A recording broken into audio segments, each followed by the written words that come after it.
coaching philosophy that I sort of, was thinking about with having the overriding principles, the mind, respecting an athlete's mind, body, and soul. So when you've got an athlete in front of you, the first thing that you would sort of engage with would be their psychology, their mind, their biology, their body, and their spirituality or culture, which I think you have to pay respect to as well. And then from that, you can break that down a little bit further.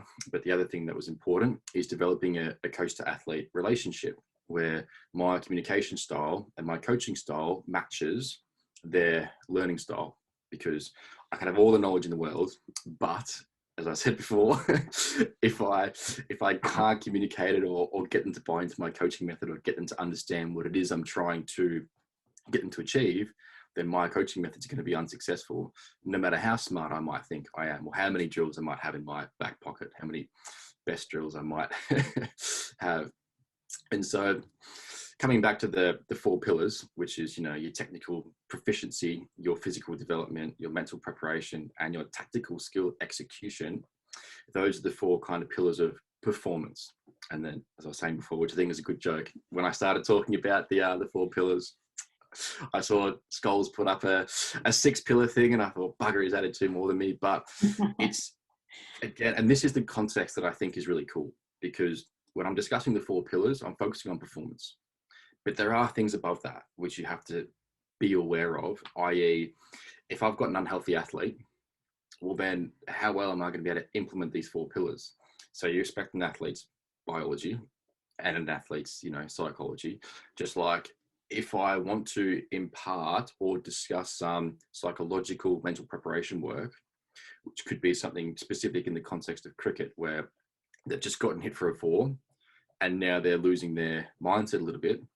Okay, well now we're in a good example of some mental skills preparation, but their overall mindset is going to impact how effectively they can implement this, mental skill during a specific time to be able to overcome whatever is in their way to then be able to go through and execute the skill they want to achieve. Because I like saying this to anyone. There are no clutch moments in sport. I think Michael Jordan said that, like he could be shooting a 3 from the free throw line, shooting a 3 from the free throw line. What am I saying? He could be shooting a bucket from the free throw line. Or, or it could be a buzzer beater where he puts the shot down, Now, the context and the situation is different, sure, but the shot remains the same. He still jumps, he still flicks the wrist, the ball still goes in. Just like if I'm trying to bowl my stock ball, the skill hasn't changed. So it's interesting to go, okay, how much of this psychology and mental skill stuff is, say, coming from the athlete as an individual? They might be someone who is shy. There might be someone who doesn't take criticism very well. So this all sort of filters into how I'm going to, one, develop a good coach to athlete relationship, and then 2, when I'm giving them strategies to use on game day, I need to understand how they're going to fit into their mindset. And I've noticed coaching a couple of people from around the world in different continents, the culture and the way that their minds have, I guess, sort of developed is very, very different.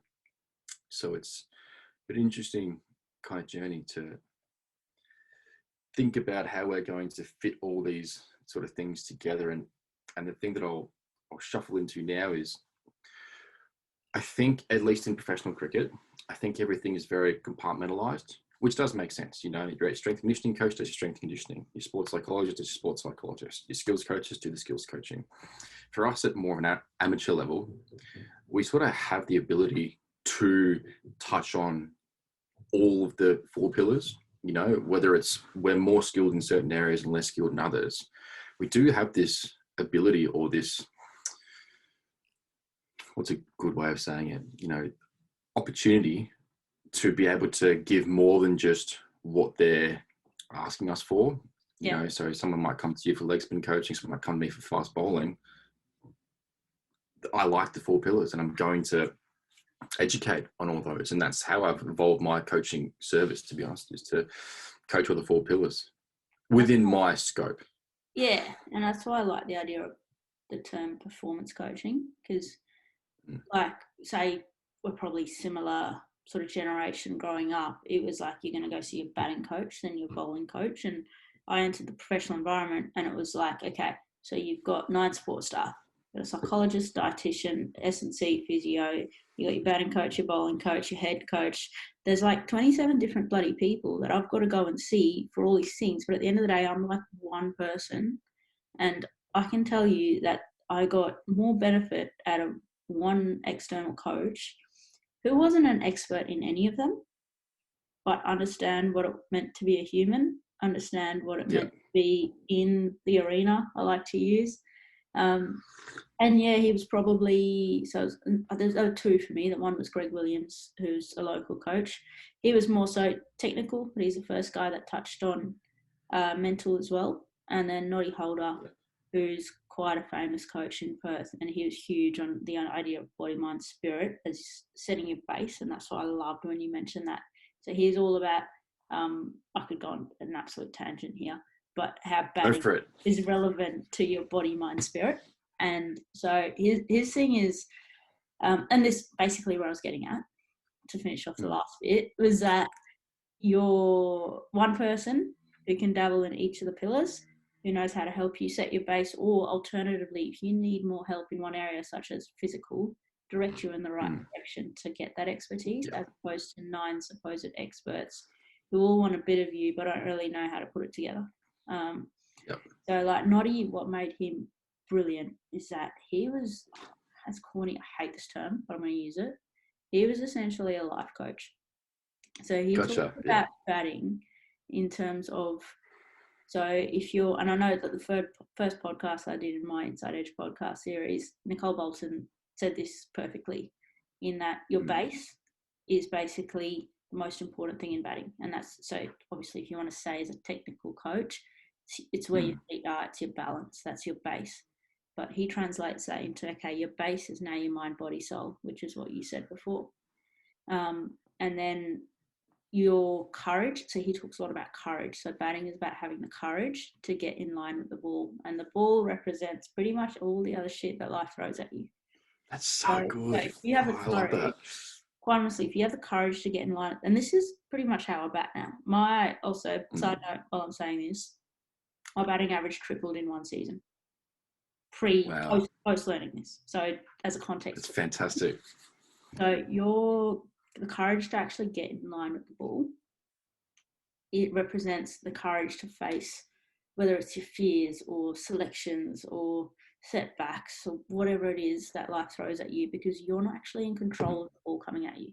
Like the bowler could essentially bowl anything. You have zero control over that. And then once you do get in the line and you create the space, so if you have the base and get to the line, what happens is you create space, then you have freedom. So your hands represent the ability to have freedom to hit the ball wherever you want, basically. So he like directly connect, and it doesn't work with everyone. I know a lot of people say Noddy talks a load of shit, but the fact is, he's that's out Nicole Bolton, Marcus Stoyne, like the list just goes on. It's ridiculous. The cricket he's produced, and he just talks a lot about setting that base, mind, body, spirit, connect it to your life, and if you're out of balance, he talks a lot about balance. If you're out of balance with your life outside the game, that's when the game becomes a lot harder. So it's a lot of my friends call it zen and wanky and get made fun of a lot. But at the end of the day, if you're a black and white person and wants to look at your performance, well, look at the bloody numbers then.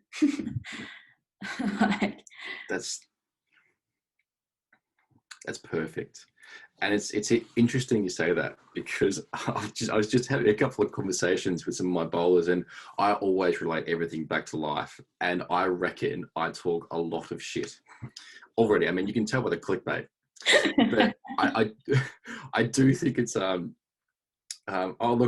when I first worked as an S&C coach, I had a large number of female clients. And the thing that I enjoyed about coaching the women more than the men was that they usually gave you a chance to, they showed you more of their life. And I enjoyed that. I didn't just want to, make you squat 100 kilos, which for some of the girls, that's what they got to, which I was thrilled with. But they also gave me a chance to, help them with anything that was going through their lives. And this is where I enjoy the whole conversation about mindset, but they gave me that opportunity to engage and to usually go off on a rant. And I reckon I may have said, you know, half crap, half something decent. But it's as a coach, I often find that I'm always giving this underlying context of life lessons. And you know, the term life coach, I think it has been too marketed and too branded that people kind of hear the term and think that's a dirty word, like I'm about to sell you on something.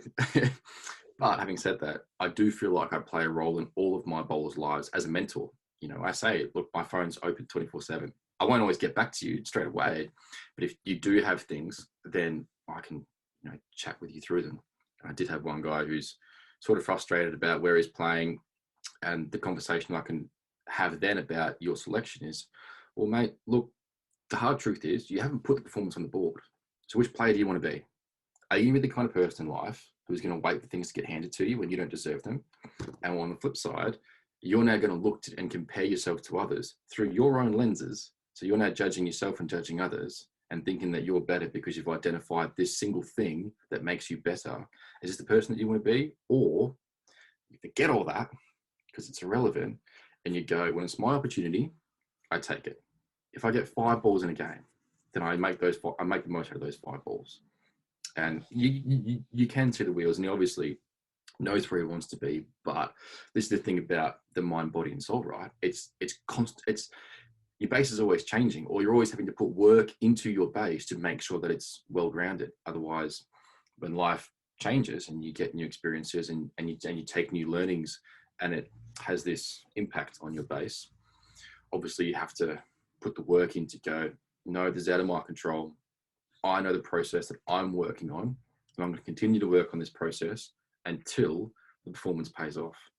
And I like that, you know, process-driven focus, whether it's, you know, in, say, cricket, or if you kind of relate it back to life. You can only do you. Yeah, that's it. Well, it's interesting. Why do you think, like, coaches don't pay as much attention to setting your base, if you like? They coach the skills. Yeah, that's the question for me. It's like, hang on, we've got it the wrong way around. Because I was terrible when I first started coaching. Now I think about it, it's a bit cringy. And it's just like, okay, it's so funny, yep. Or you'd go the technique, and everyone talks about the percentage of mental and physical or whatever, and that's like, okay, we're going to teach you the mental skills now of switch on, switch off, or confidence, or your typical standard sports psychology style. But at the end of the day, like, it's almost all irrelevant if you don't have a good base. So if you don't have that base of sense of self, the physical base, and this, what I like to call the spirit, then it's really hard to use your routines to control your mind. Like, how hard is it to actually focus on watching the ball when subconsciously you're thinking, if I don't score today, I'm going to get dropped, or what will other people think if I face 5 dots in a row, I'm going to lose it. Like, all this stuff, mind, it's really hard to then implement the basic mental routine. So absolutely. yeah, I have an interesting an interesting tangent or story that kind of filters into. I remember at the club that I was at, we had a sports psychologist, and she gave us a sort of 1 hour, 2 hour presentation. And it was the same kind of sports psychology presentation that I'd been given many times in the past. But now my thinking had evolved past me sitting in front of someone presenting me on states of arousal and, optimal levels of motivation, and thinking, this is irrelevant. There's nothing practical in this to use. And we had a bowler who got the yips, and I was coaching him in the gym. So he was the kind of bowler that always seemed to bowl the same line of length, right? So one of those guys that always hits his stock ball. So for him to get the yips, like, something was wrong. And he was bowling balls into the roof of the net. It was going everywhere. And he said he'd had a lesson with her, and I thought, okay. And then we were in the gym, and he was doing a session. We were having a chat, and I thought, well, this is my philosophy on mindset when it comes to the task. It's a task-specific focus. That's a cool phrase I got from somewhere. But I believe in, you need to have a positive outcome focus. Right now, your focus is so far away from your positive outcome. It's no wonder you don't know where to bowl the ball. when you're running the bowl, you aren't even thinking where you want the ball to go. You're probably thinking where you don't want the ball to go, which now you're going to self-sabotage yourself, because if all you're thinking about is where you don't want to go, oh yeah, I don't want to stuff up, I don't want to stuff up, your margin for error is just anywhere in that general direction. And then you wonder why the ball's going up left and right, because things just aren't clicking. But I said, okay, it's about a 20-meter facility. So I said, set the ropes down there, just bowl at the ropes. And he bowled it, and he missed the ropes by about that much. And he was like, oh, wow. I was like, well, do it again. And he hit the ropes. And I thought, you see, like it can be that simple. Obviously, not every case is like that. But the skill that I thought I could impart is you need to have a positive outcome focus, i.e. what do I want to achieve here? And it needs to have some sort of specific margins. You know, just bowl the ball down that end isn't specific enough. I want to bowl the ball and hit off stump. Now, that gives you a good focus that you can then go, okay, now I've got something to focus on. And the cool piece of knowledge I like to share is the brain can only think about one piece of information at a time. So what you feed your brain, it's just going to be, you know, it's going to end up being manifested, and it's going to come through in your actions. So if you're feeding yourself anything other than the specific task that you want to achieve, it's no wonder why you can't achieve what you're trying to do. You aren't even thinking about what you want to do. And, If you know, you've got the other tangent from that is... say you've got a young kid who's completely got the yips, and this actually happened to one of our girls earlier this season, like good bowler, but honestly was bowling balls 2 pitches across into the roof. It was shocking. Needed some technical work to actually get it back as well. So that there's obviously that bit of both. It's never 100% of each. But the issue is it's in season. So she's got a rough up on Sunday and bowl quite a slingy action. So I like it. I like it to being a leggy, where it's actually quite difficult to actually execute your skill anyway. So there's technical points that she needs to focus on to be able to execute. But then once you get into a game, as you say, you've only got one. Your mind can only focus on one thing. How do you then help that young kid when they know they need to actually consciously focus on something technical, but also when you're in a game, like you're in a game, you need to be in the contest. Yeah, this is a really interesting topic. And I was just reading something around coaching methods and communication styles, because the way that I try to teach you a skill or a technique is important. And the conversation that I had with Simon, we talked a lot about implicit learning and explicit learning. Explicit, i.e. you have to think about it. It's much more in the frontal lobe of your brain, whereas the more implicit learning is very subconscious. It just happens based on the constraints that you sort of put yourself under, or if you give yourself quite a simple focus, that can sort of allow the technique to adapt. So this is a really interesting conversation to have, because I could have a positive impact technically on someone's action at training. And if, say, they have something like the yips as well, it's an interesting one, because there's a lot to unpack there. But then, of course, if I help them at training, but the thing that I did to help them doesn't help them on game day, then maybe there was something that I needed to do more, or needed to do less, or needed to adjust, so that on game day they had something that they could use. So perhaps it's doing a little bit of technical work, in the sense that I'm trying to make it more outcome focused, where I might almost put some things down the wicket for her to try and aim at, and give her some cues that I want you to bowl through it. Or the coaching work might be more around analogies. And then, okay, if I'm using an analogy, then it's a really simple thing that you can think about. If I start to tell her about, you know, where this hand is in space and what this thing needs to be doing, for a walkthrough or like a simple drill where there's no pressure, it may work. But then when the pressure is there on game day, then I go, okay, well, maybe it's not so much the technique, maybe it's the pressure or the mindset around it that is starting to impact someone. And this also comes back to, okay, well, if we have a psychological skill issue, then we have to come back to the base as well and go, maybe there's something happening in her life that is causing her to lose confidence in herself, which means that as soon as you're faced with one negative outcome, that negative outcome creates a fear in your mind. And if you can't overcome that fear, because the way that you respond to it is negative, all you do is you then filter through more fears, and now you move away from that task specific focus. So I think as a general principle, having a good task specific focus is important, but then it's also respecting how far away is someone from that. Because I can't just go and say, well, just make them play a cover drive or just bowl it off stump, because their mind's it's too far away from that. So I think this is where the cool conversation you can have with people when you get to know them, and you sort of problem solve, and you be that mentor, that life coach, and you help bring them back to that focus. And then when they're in that not stressed frame of mind, because here's the other tangent, when you're in a stressed state of mind, your brain can't focus. It just doesn't work. And you think about any time you've ever studied for a test, when your brain's stressed, all of a sudden you go, where is all my knowledge, and why can't I learn this, and why can't I think?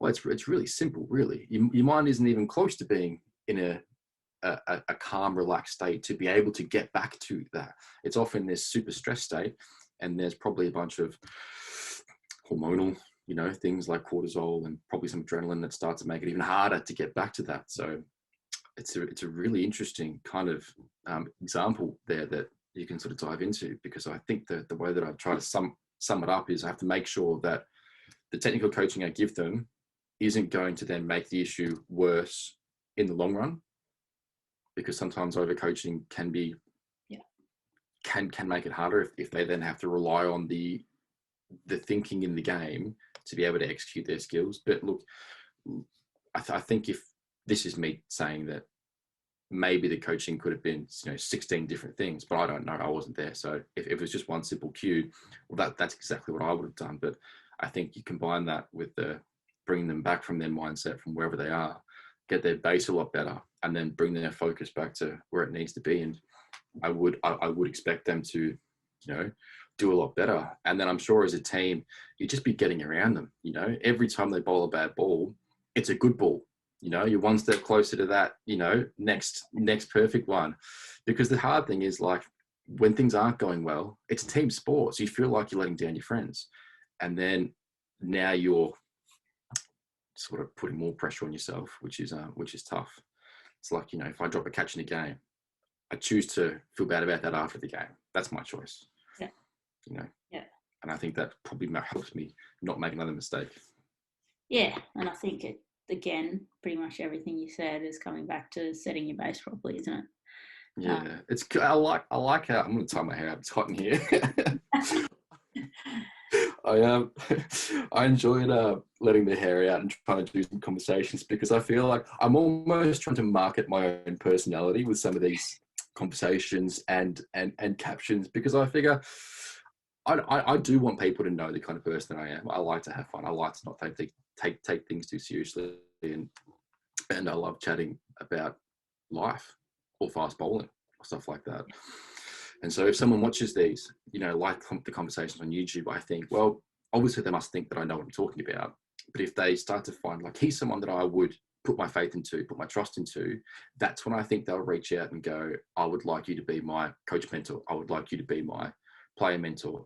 And that's how I think, if I can create a good culture on my own page, if I can create a good, image of myself that people go, oh, he seems like a nice guy. Hopefully that'll help me with making this business viable. Well, I think that's pretty much the entire concept of, like, why I called the business I'm running The Inside Edge, because it's all about having. I love that name. Not having the inside of, like, having the inside of your brain or your mental skills per se. It's more so like just, again, corny, but being who you are. And then the relationship aspect of your model is that actually it's not just who I am. It's like, actually, I really connect with the absolute shit Stubbsy's talking about, and the way he carries on about it with the beard and the hair and all sorts going on. It's like, actually, that's not what I want to talk to.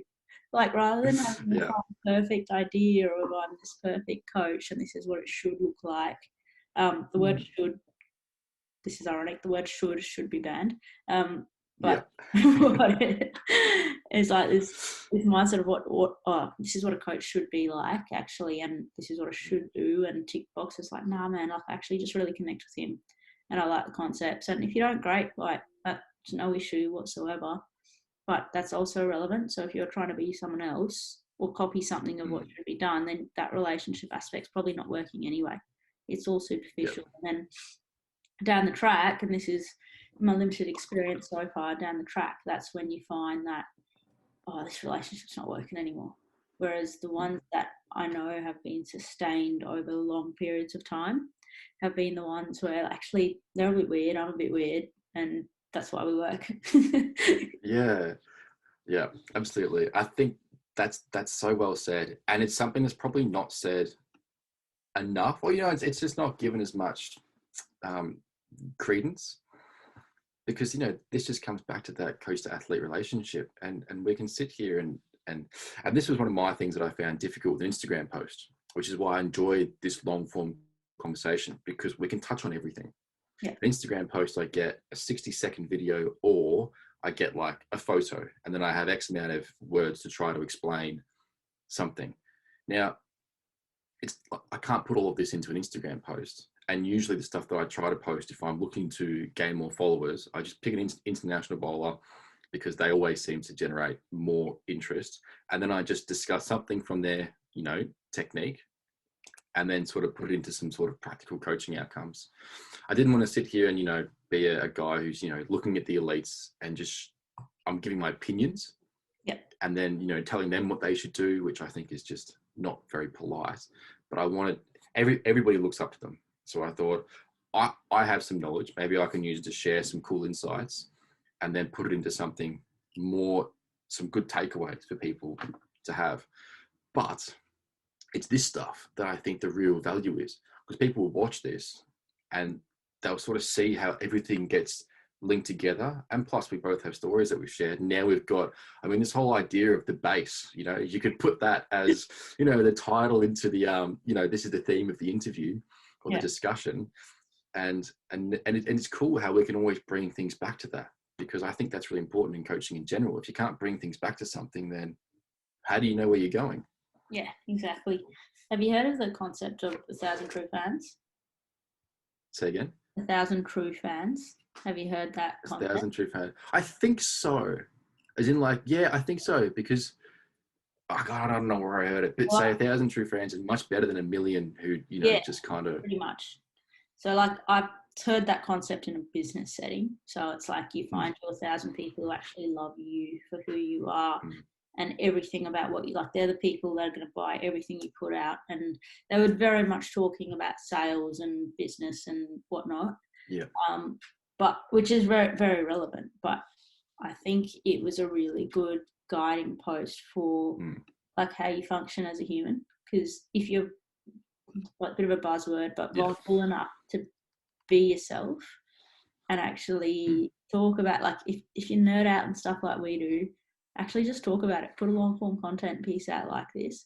Absolutely. And you'll naturally attract the people into your life that like the same stuff and are willing to, and also people, they might disagree with you, but you can have a really good debate about it and still be friends at the end of the day. Completely. As opposed to just putting up stuff that you think, okay, someone might like, this is what you think people will like and kind of what's popular at the moment. But at the end of the day, you're not going to attract the true people who are actually buying in to what you're doing. And that doesn't have to be in a business setting. Not everyone out there is more entrepreneurial. It can just be in even if you're playing, the way you play and the people you play with, the club you're at, there's no point trying to fake it till you make it kind of thing. No, there's another, I think that the idea of that fake it till you make it may have had some kind of good meaning behind it, but no, you shouldn't be fake ever. So if we take it back to your coaching a little bit and say, so the online coaching, or holistic, if you like, in terms of your 4 pillars, mental, tactical, technical, physical, what have you found you're spending the most time on in those 4 pillars? Probably mindset. And because with the online people, they have access to me whenever they want, which means in this role that I have as a mentor, they share more in their life. And so I kind of get a chance to almost be their friend. And then we know that your base is always doing something. It's always having an impact on your life. Well, it's not often that someone, you know, messages me about religion. It's not often that someone messages me about, you know, their body, unless they feel like they're unhealthy, which means that the common thread that's always there is their mindset. You know, what are the thoughts they've got in their mind behind what they're saying right now? And say if they bring something to me and I feel like, hold on a second, where's this coming from? Let's dig into this so that we can move past this. I do spend a bit of time doing that. The S&C type stuff, they send me, you know, I might get videos 2-3 times a week, sometimes none. And then that's just it gets to a point where, you know, that's good. One cue here, one cue there. The technical work, I do get a bit of technical stuff because some of them, they compare themselves to other bowlers and then they come to me and go, why this, why that? And they know they shouldn't compare. And so the first thing I say is you shouldn't compare. But the hard thing is as well, like, if you want to compare and I'm going to do it properly, it's difficult to be accurate unless I've got like really specific information. Being that I've made myself available to them, Yep. It has meant that mindset's been something I've discussed a lot.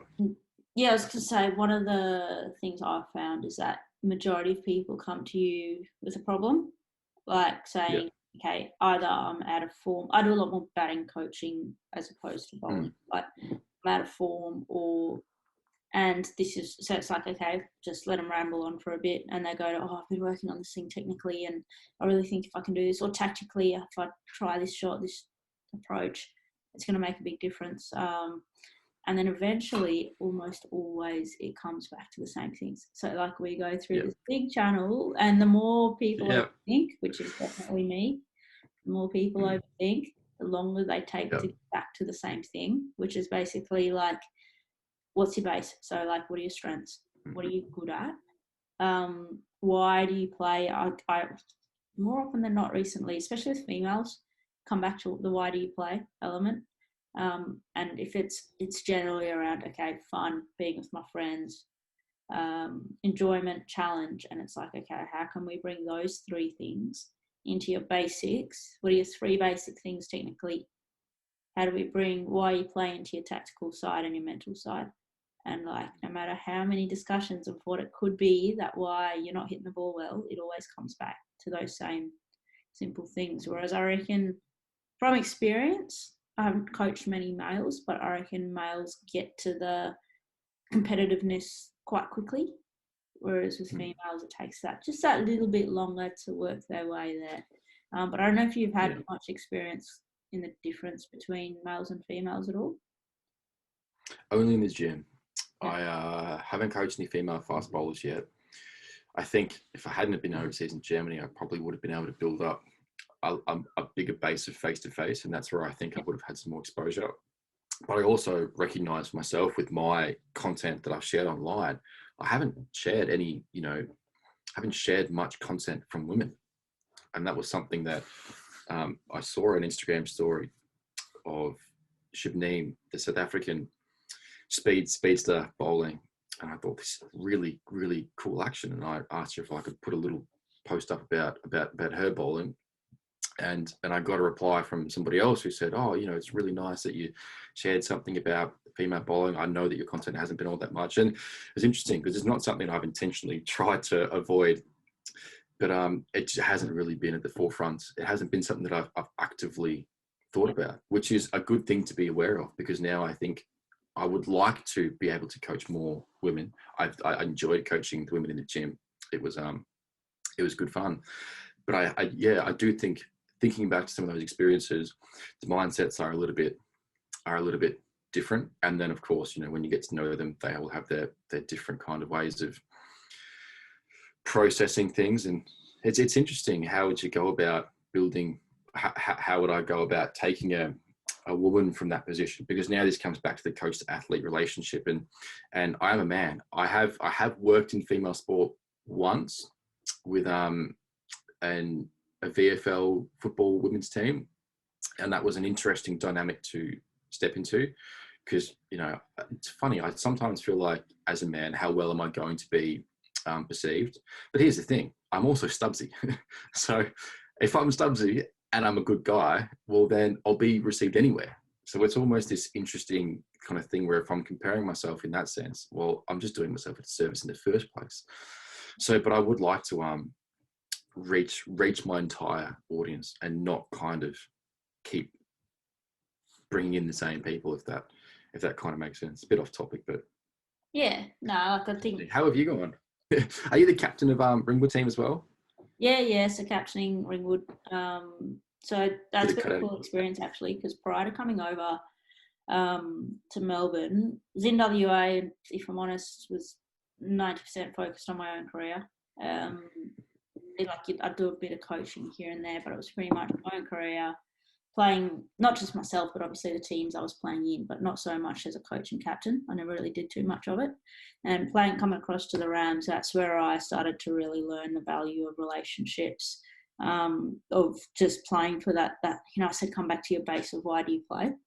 And coming back to that freedom and that element of how do you actually, why are you playing? So for me, those answers are freedom, and that's what I'd lost over in WA. I'd lost the idea of just having a crack and gee, this is fun. What's fun about batting? Hitting boundaries, great. So let's go try hit boundaries. It's actually I love that. It is that simple. And okay, as well as that, I really enjoy the challenge.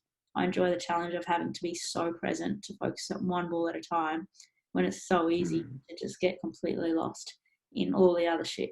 So I had forgotten all that stuff, and I'd actually gotten lost in everything else. And again, it was the great Noddy Holder who, compared to potentially controversial, but I have spoken about this before, high performance environments at the moment, he actually used words like prisons. So you go into prison. Gotcha. And they take away your clothes, they take away your belongings, and they say, this is what you're meant to wear. So you have to wear these uniforms, you're going to eat at this time, you're going to do this sort of work, you're going to sleep at this time. And these are all the things that you have to do to be successful in this environment. And since I was devastated when I lost my contract, I was absolutely nowhere. And he literally said 3 words. He said, be at ease, it's not as bad as you think. And then we caught up, and he basically explained this analogy to me, and he goes, what's happened over the past 8 years is you've basically entered this environment and they've stripped away everything. And I'm by no means blaming the environment here. This was my perception and what I thought I should be doing. It was all on me. I take full responsibility. But walking into that environment, I listened to the 8 or 9 people that we spoke about at the start, and essentially said, this is all the stuff that I have to be doing. And if I tick all of these boxes and train exactly like this and play this way, it was basically a fear-based mindset, then I'll be successful. Where it's getting dropped, Noddy introduced me the idea of, you've lost your spirit. So he uses the word spirit a lot. He's like, you've lost your personality, you've lost your flair, your freedom. And he talks about 3 things that you need to elevate. So it's love, freedom, and belief. And this is so strange.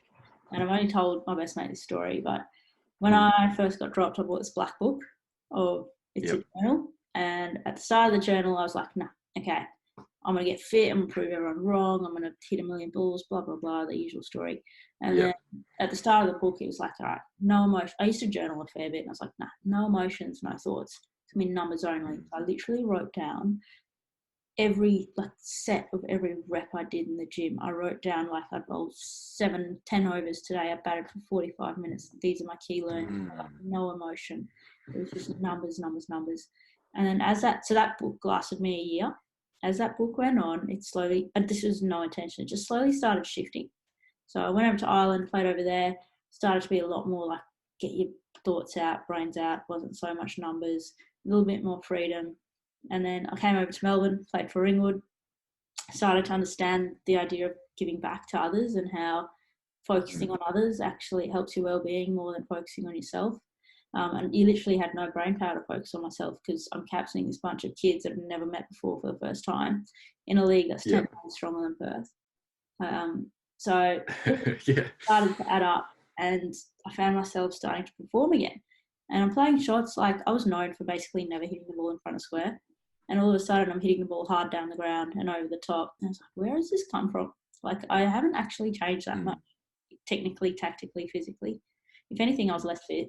I definitely wasn't hitting any more balls that I normally would. And there was not many tactics going into games. It was kind of that freedom. But what did happen is what Noddy said. I rediscovered that freedom, that spirit, or get out of the prison. It's like, well, these are my belongings. This is what I want to wear. I don't have to wear what you want to wear. I want to train how I want to train, and I'm going to play how I want to play. To be fair, I probably pushed it too much that way towards the back end of the season. Like I had lost a lot of fitness and I was carrying a lot of niggles around. I probably hit a point where I wasn't getting that much better. But gee, I discovered some freedom. And like you end up having the best season ever, regaining my state contracts. And I can't remember where I started off this story, but the journal. So funnily enough, so the back page of that journal, I actually wrote down after my first meeting with Noddy, and after every session we had together, I'd almost draw a diagram rather than writing any words. The only 3 words on there were that love, trust, belief. And my last journal entry, the page before the back page, I wrote down 3 words. No joke. I had no idea it was on that back page. I hadn't looked at it for a year. Yeah. Literally love, trust, belief. And I'd written something underneath each of them. And like I turned the page over and I was like, what is this? Like actually madness. I've literally gone from being all about numbers, box ticking, no emotion, like physical, tactical, get better. Went on this massive journey. I've ended up in the same place I started. Like that's a really good story. I could not believe it. And I think it's at home in Perth, the journal, but I took photos of it because inevitably I'd probably lose it. So, but it just shows you that your base that we spoke about right at the very start, it's about mind, body, spirit. It's about being a good human. And then you add your pillars onto that, work as hard as you can within that. And then the last piece is about surrendering to like whatever will be another cliche, but whatever will be, you actually have no control. Yeah. Like you actually genuinely have zero control over anything except the ability to sweat, which means run hard, work hard, do all those things. Yeah. And the ability to bring the best self to each situation. Like that's it. Yeah. I heard this really interesting thing from Peter Crone. I don't know if you're familiar with him. He calls himself the mind architect. Some really good podcasts. And he sort of had some great quotes, some great one-liners, which I really, really enjoyed. And one of them was like, the more you resist reality, the more you create this, dis-ease within yourself. Like the more that you can't, like if you can't accept reality, then you're not accepting reality and you're like resisting reality. The more that you resist reality, the more you create conflict in your own mind. The more conflict, well, anyone can understand what happens there. And I thought it really encapsulated everything that I'd sort of thought about from a mentor, life coach, whatever you want to perspective, because you have to be comfortable with reality, and I love that comes back to the base. And it's really interesting because this has given me a great new perspective of how I can look at my 4 pillars and also be mindful that, yes, these are performance-based, outcomes. And I think that they all need to be interrelated. I have this kind of like performance triangle where it's your tactical skill execution in the middle, and then you've got the technique and stuff around it, because it all relates into your tactics. And the thing is, don't just focus on the skills and the tactics. Make sure you develop the stuff that's around it. But this as well, when you're saying, if you don't pay credit to where your base is, if you don't pay credit to where your mind, body, and soul is, then you're not going to be able to develop any of these things. And that's a really interesting analogy for the way that you've described professional sport, because it does make a lot of sense. When I was listening to it, it reminded me of when I was at high school, and I went to an all boys private high school. And it was very much like that, right? You couldn't have your hair over your ears. You couldn't have your hair over your eyes. You had to have your top button tucked up, your blazer on. And look at me now, right? As soon as I got out of that environment, I was sort of able to find myself. And I definitely didn't have the most comfortable high school experience, purely because I just didn't really know who I was, or I wasn't comfortable with myself. So it's interesting how far away from yourself you can get when the constraints of the environment that you're in, i.e. professional sport, you accept there's going to be some constraints based on the fact that it's professional sport. But I wonder if the one thing that changed was you weren't left to feel like all these people were working in silos and you were bouncing around with everyone trying to get something. There was one coach that, you know, brought them all together, which I'm guessing is what it's like in most good cultures. It'd be a completely different experience. And it sounds like the both of us have this, you know, overriding view or perspective in our head going, we want to make sure that nothing is ever looked at by itself. It's always related back into the context of performance. But it sounds like you both like to relate it back into the context of life, because at the end of the day, cricket's a luxury, I think. And people sometimes forget that. And this comes back to what you were talking about around enjoyment and fun. If you're not enjoying it, you're not having fun, well, then you're probably not going to last all that long in the sport. So anything that I'm doing within my coach to athlete relationships, I'm trying to make sure it's fun, which is, I'd rather be known as someone who talks a lot of shit than be known as someone who takes the fun out of the environment. And that's the one that I would hate. Environments are getting better. Like what I described then is probably the general feeling of over 7 or 8 years, and why people like yourself and Noddy and like what I'm trying to build to becoming more and more useful to elite athletes in programs. But I do definitely think it's changing. Like just being part of the Victorian program, I think is brilliant, where it's the full autonomy. It's a player program. So like on Friday, I had a bit of work to do. It was a bit drained. Didn't want to go to training. I don't have to go to training. Like it's actually fully on me, and I accept that. But it's not about doing more to be more, which is I speak about a lot. Whereas in the environments and the bad cultures where it's like you've got to do more, you've got to tick all these boxes, and then you'll be a better human. It's actually flipped, and the only downside of that, of the ability like you run your own program, is that the accountability is pretty much all on you now. So as an athlete, you have to have the discipline to actually fully engage and plan and be quite disciplined on each of the pillars that you set up in your own performance plan to be able to actually be successful. So if you don't have that base discipline first, an autonomous environment's actually really tough. But I think over time, it allows you to then have that freedom and express yourself. Whereas the controlled environment, it might be good short term, but over time you produce robotic players who eventually get burnt out. Very much a generalisation. There's exceptions in both areas, but absolutely, I get a general sense looking at business world, sport world, the more autonomous, freedom, relationship-based environments are becoming way more successful. And I think for the people watching this as well, you know, because we've shared some good stories and we've probably shared as much context as we can. I think that people listening to it will probably take this and put it into their own feel of the environment that they're in, and then start to have some good awarenesses around, is this environment that I'm in right now as supportive for my development? Because, you know, again, it all comes back to your basic coach-athlete relationship. I could have all the knowledge in the world, but if I'm not creating a good learning environment, if I'm putting stress and pressure onto my players, I know that when you're stressed and you've got pressure on yourself, the brain can't learn. So all I've done is create an environment where nothing I do is going to be able to do like anything. And it's like I tell my girlfriend when she's studying and she's stressed, I'm like, well, stop. You know, like, no, I have to keep going. I have to keep going. Well, it's like, okay, well, picture this. Is it better for you to struggle through for the next 2 hours and probably not learn a whole lot, versus let's take a half an hour break, go for a walk, change the environment, let's get your head back to where it needs to be, and then come back for, say, an hour and a half or 1 hour or even 20 minutes, and I reckon you'll learn more. It's like the old analogy, give me 6 hours to chop down a tree and I'll spend the first 4 sharpening the axe. You know, this is where, again, like your mindset, your base is going to be so important, because sometimes, like you just said, then it's better to not go to training if your mind's not going to be in a state.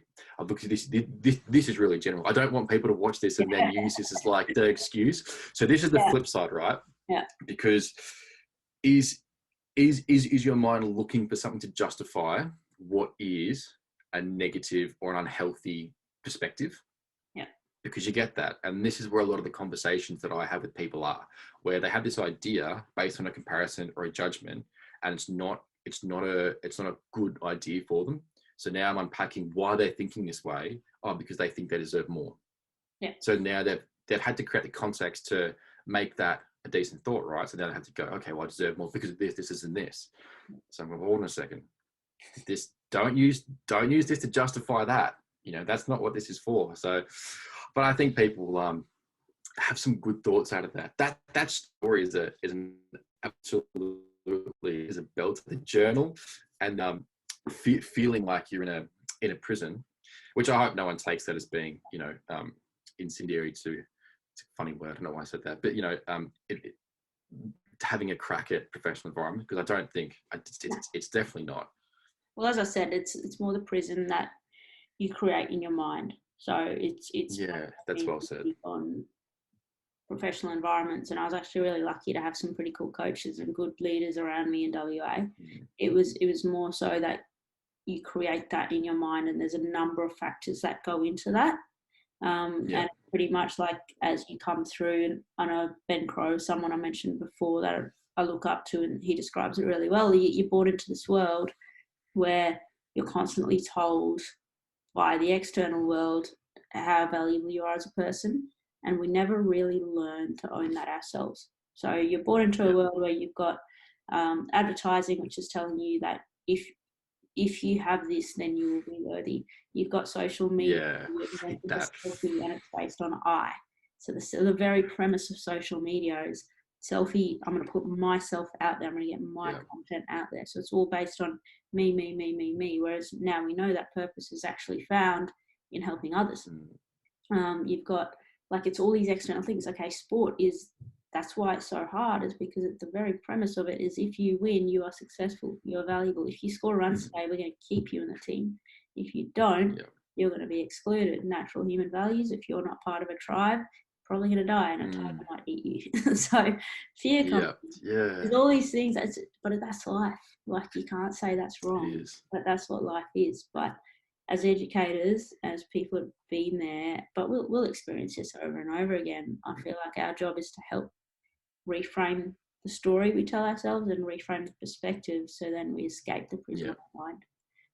And it's by no means blaming an environment for creating that prison is just an excuse, in my opinion.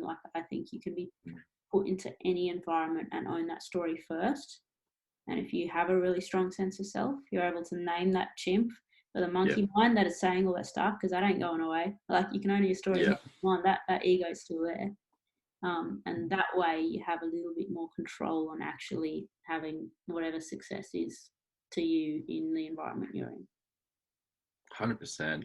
And I think what you've just really brought together there really nicely is, no matter where you are in life, I think everyone that is in a position to mentor or guide people should be trying to help them to, have that inner self-confidence and that inner belief, and find their own base and be who they are. So when you put that person into any of these environments, they're able to handle it. If you are in environments where you don't have that, then it seems like this is where you can create the prison in your own mind, because you're trying to please other people, and you're moving further and further away from who you are as a person. Exactly. And I find that the societal expectations is one of those rants that I love to go off on, because I think it absolutely shits me, and I love to have a crack at some of the Instagram influencers. That's why I like being a sarcastic Instagram influencer on my own personal page. And you probably see, if I don't know if you follow that page, but I enjoy doing something that if society says you shouldn't do it, I want to go and do it.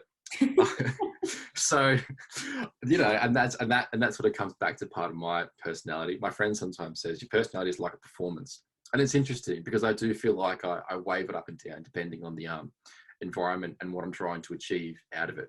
I do try to inflate myself to be more silly and more funny if I feel like someone needs a laugh. But I think that's just, like you said earlier, and you should be helping others more. And when you're stuck in your own mind, often the best way to get out of it, because I was having this conversation with someone before, you sort of think, I don't know what's wrong with my mind. It's all me, me, me, me, me. And it's not saying that you're trying to be me, me, me, but if you just put your stuff aside for a second and went out and helped somebody else in the world, you'd probably find that all the stuff that was in your mind wasn't actually as bad as you thought it was in the first place. And that was never something that needed to be solved. It was something that just dissolved. That's a cool, that's a cool little quote. Yeah, it's funny. Anyway, we probably should wind it up at some point. It's getting pretty late. You have a game on tomorrow. And do have a game on tomorrow, but no, it's been good to chat, and I think we're pretty much on the same lines of everything. I think so as well. I love your model in terms of let's set your base, which is mind, body, spirit, and let's also establish the relationships, how we connect with the world. That's the most important thing first, and then from that you have your mental, tactical, technical, physical, and the way those pillars are put together. I think each coach and each individual has their own way of putting that together, but the concept is the same. Where you need to tick all those boxes and bring your best self towards that, which then allows you to give yourself a chance to perform, but you never have the control to actually perform. Yeah, it's like you're setting yourself up, you're giving yourself the best chance. And a lot of the time it's I think this idea of realizing your potential. So if I look at technique, for instance, I can say because of the limiting factors in your technique, you aren't able to realize your potential because your technique has a compensation in it. Where if you try to put more into that technique, you'll just break down more, right? Because your base is cross-aligned, which is, the legs during the delivery stride. So you're going to have to fall away. And I think that's a really nice phrase to think about this base and our job as coaches. It's not necessarily the perspective is we're going to take you from where you are and like give you all this new stuff, which will make you a better player. That's part of it. But part of it's also we're going to take out the limiting factors which are holding you back, which means that where you are right now is actually a better cricketer than what you think you could be. But you are a better cricketer. And if we just take away this and that, it's like you are a worthy person.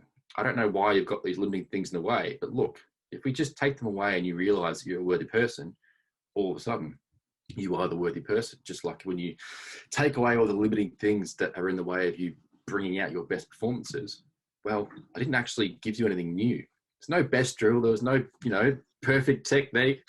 I just problem solved, took some things out of your way. And I think that's a cool way of looking at coaching. And I think that these kinds of conversations where we shed light, like you've been doing on the role of a coach, not the just bowl top of off, not the, elbow up tall when you play a straight drive. Anyone can do that. Your local dad down at the park probably does that with his, 8-year-old son. But this stuff, the way that all the context links together and how you can develop your coaching philosophy, so you've always got something as a coach. I've got my base to come back to. If I ever find myself down a rabbit hole with technique, which does happen. Again, this is, I'm sure you know this too. When you like to nerd out and you like to go down the rabbit holes, you have to have something that brings you back. Yeah. Otherwise, next thing you know, you're trying to create this best drill or this perfect technique. And it's mythical. Yeah, exactly. Well, I'll chuck up a bunch of your information. So it's the Fast Bowler on Instagram. There's a website as well. If you're interested in your random personal endeavours of going against society, I think John Gordon Stubbzy is the Instagram handle. I only accept certain people on that now because I thought. But we'll put some content out there. And well, we can keep working together as well. Thanks for tuning in. If you want to continue to be part of the Inside Edge project, hit subscribe or leave a comment below. We're also on all major social media platforms. I look forward to having you along next time.